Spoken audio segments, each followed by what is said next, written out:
Nobody moves to Harkers Bluff on purpose. You end up there. A job transfer, a cheap rent listing, a relationship that pulls you somewhere unfamiliar before it eventually falls apart and leaves you stranded. The town sits at the bottom of a valley in rural West Virginia, surrounded on three sides by ridgelines so steep that the sun disappears by 4 in the afternoon, even in summer.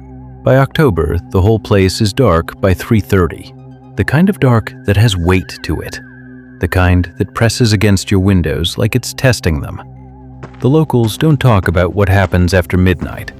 Not because it's a secret, everyone knows, but because talking about it feels like an invitation, and in Harkers Bluff, you do not extend invitations carelessly. Mara came to Harkers Bluff in September. 31 years old, freshly out of a 4-year relationship, newly remote at a job she didn't particularly love but needed. She found a rental on the edge of town, a 2-story farmhouse that should have been 3 times the price for what it offered. Old wood floors, a wraparound porch, land stretching back into the tree line 100 yards out. She asked the landlord why it was so cheap. He said the previous tenants had moved out suddenly, family emergency. She could tell he was choosing the words carefully, the way you choose your footing on wet ground. She signed the lease anyway.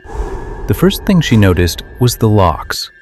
Every door in the house had been fitted with heavy, industrial, double deadbolts, the kind that required a key from the inside as well as the outside. The previous tenants had installed them, the landlord explained. He'd meant to replace them with normal hardware. He left before she could ask why someone would lock themselves inside their own home. The second thing she noticed was the curtains. Every window covered, not with decorative panels, but with thick blackout fabric, the kind used in hospitals and dark rooms, some of them nailed directly into the frames. No light passed through in either direction. Mara found the combination deeply strange. Locks that sealed from the inside, curtains that allowed no visibility out. She started pulling them down in the main living areas. She wanted light. She wanted to see the yard, the trees, the ridgeline going gold in the early autumn sun. Her neighbor came over that afternoon, a woman named Jolene, quiet, direct, carrying a plate of food and getting immediately to the point. She told Mara to put the curtains back up.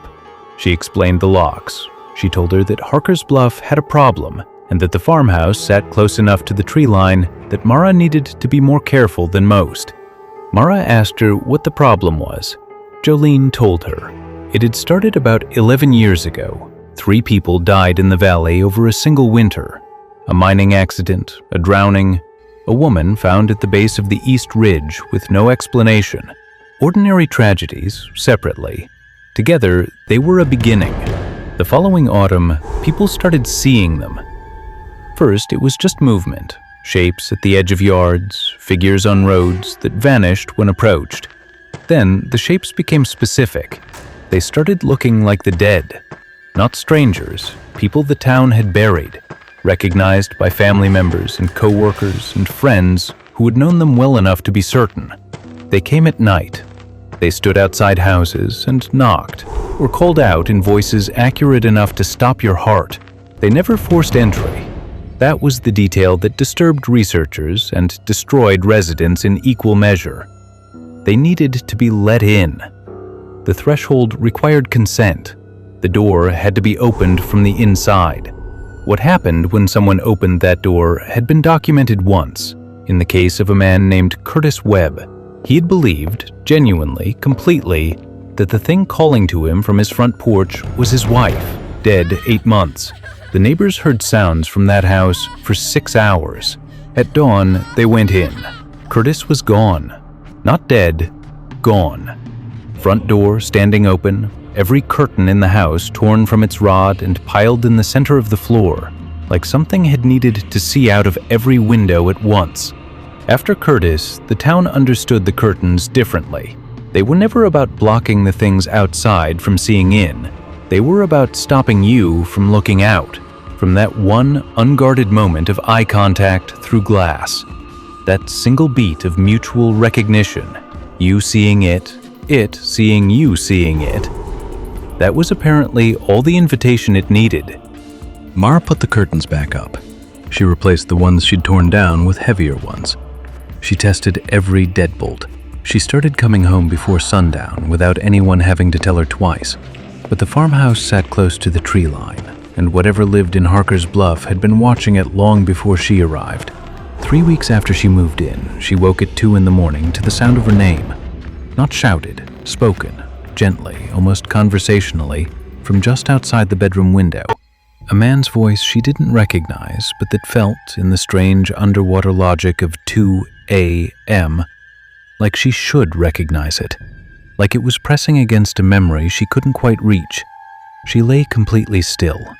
The voice said her name again. Then it said it knew she was awake. Then it said it was cold outside, and it had been a very long time, and it just needed a moment. Mara had been in Harkers Bluff for 3 weeks. She hadn't introduced herself to anyone except Jolene. She had no history in this valley, no roots, no reason for anything here to know her name. She pulled the blanket over her face and stayed that way. The voice talked to her for 4 hours without pause. Not loudly, never desperately. It talked the way someone talks when they have already decided they are going to be let in and are simply waiting for you to reach the same conclusion. It talked about her, about the relationship she'd left and why it had really ended, about the job she stayed at out of fear rather than ambition, about the particular shape of the loneliness that had made her sign a lease on a farmhouse in the middle of nowhere at a price that should have told her everything. It knew things that were not knowable. Private things, interior things, the kind of details that live only inside a person and die with them. At sunrise, it stopped, mid-sentence, like a switch. She was on the floor, back against the bed frame, knees drawn up. Her phone showed 11 missed calls from Jolene, who had heard the voice from across the road and had spent the night awake and counting. The next morning, Jolene came over and sat across from Mara at the kitchen table. She didn't ask how she was doing, she just asked one question. She asked if Mara had touched the curtains. Mara said no. Jolene nodded slowly. Then she said something that Mara would turn over in her mind for months afterward. She said that in 11 years, the thing outside had never spoken to anyone it hadn't touched before. Mara didn't understand at first. Jolene explained it quietly. The ones it targeted, the ones it spoke to specifically, by name, with that level of detail, were always people it had made contact with before. Not in the valley, not in Harkers Bluff, somewhere earlier, somewhere in their lives before they arrived, which meant one of two things. Either whatever had been watching Mara had followed her here from somewhere else, or Mara had crossed paths with it before she ever knew this place existed, before the lease, before the breakup, before all the small decisions that felt like her own and had led her, step by step, to a farmhouse at the edge of a dark valley at a price too good to be true. The silence between them stretched out.